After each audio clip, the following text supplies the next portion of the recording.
Greetings, North Lake family and friends.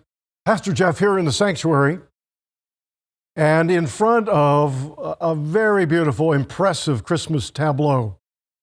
I remember when I first saw it 5 years ago in person and was stunned not only by its size, but by the proportions and the message that it contains. Thanks to artist Sharon Hay, who's designed and created that tableau, and every year it goes up. And that's a project in and of itself, along with the help of her engineer husband, Jim. We're so grateful for their help and for all who spend time decorating and preparing for Christmas at North Lake. This has been such a bizarre year, such a strange year. I remember back in August and early September beginning discussions about what Christmas might look like at North Lake.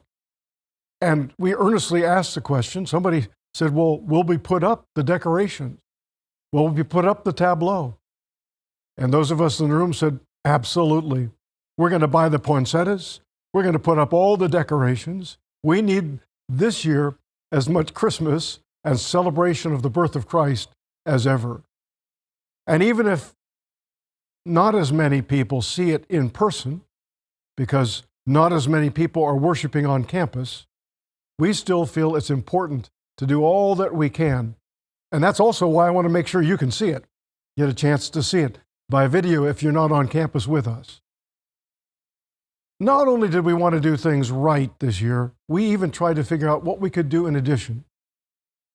We were certain we wouldn't be able to do the Christmas concert and fill this room with 1,200 people for the music of our outstanding choir. Some things just couldn't happen this year. That's why we did Hope Comes Alive. And this Friday and Saturday, we invite everyone in the church and community to drive through our parking lot and to see the lights and hear the music and really take in the joy and peace and hope that is Christmas. We hope you'll be a part of it. Again, Friday and Saturday evenings from 5 until 7:30 p.m. I'll be floating around on Friday night, talking with lots of folks, with a mask on, of course. And then Saturday evening, I'll be greeting at the entrance.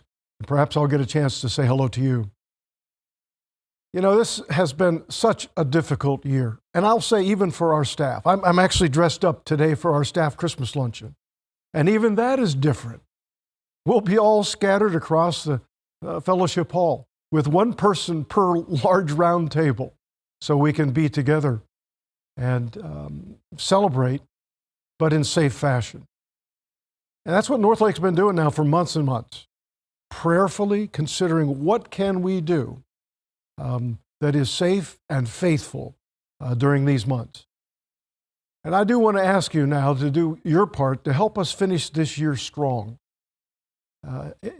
It's been a remarkable year, even for giving, and we thank you for that. We pray that you would give now generously as we finish up 2020, so we can finish this year very strong financially. Help us to be the Hope Depot behind Home Depot and to continue to bless staff and officers, leaders here with your encouragement by what you're giving. As I was leaving church this past Sunday, I actually just got out to the sidewalk to wave at folks as they leave. Following one of the services, a member of the congregation who's a regular attendee, been a member about a dozen years. He came up close to me, maybe so nobody else could hear. He said, I know there's no such thing as a stupid question, but I have one. I said, what do you mean?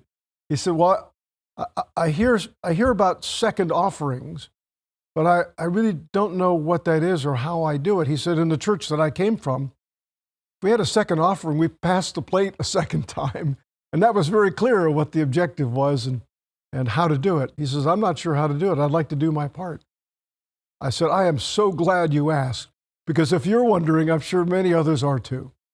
So let me just say the second offering is a way that we try to organize and make systematic our communication of special gifts that we do above and beyond the operating budget of North Lake, which is just under $2 million. But a lot more goes into mission. And so the second mile offering is going, as Jesus says in the Sermon on the Mount, going a second mile beyond what is expected. And so if you'd like to do something along that way, the December second mile offering is for Little Blessings, the Christian preschool and daycare center. That's one of our big three missions, and it takes a lot of resources, people and energy and dollars to make that happen effectively. The beautiful thing is, except for 2 months, we've been able to keep Little Blessings open throughout this year. Christmas is about a little blessing who grows up to be the greatest blessing the world has ever known. Let's celebrate it together. And may the Lord bless you and keep you.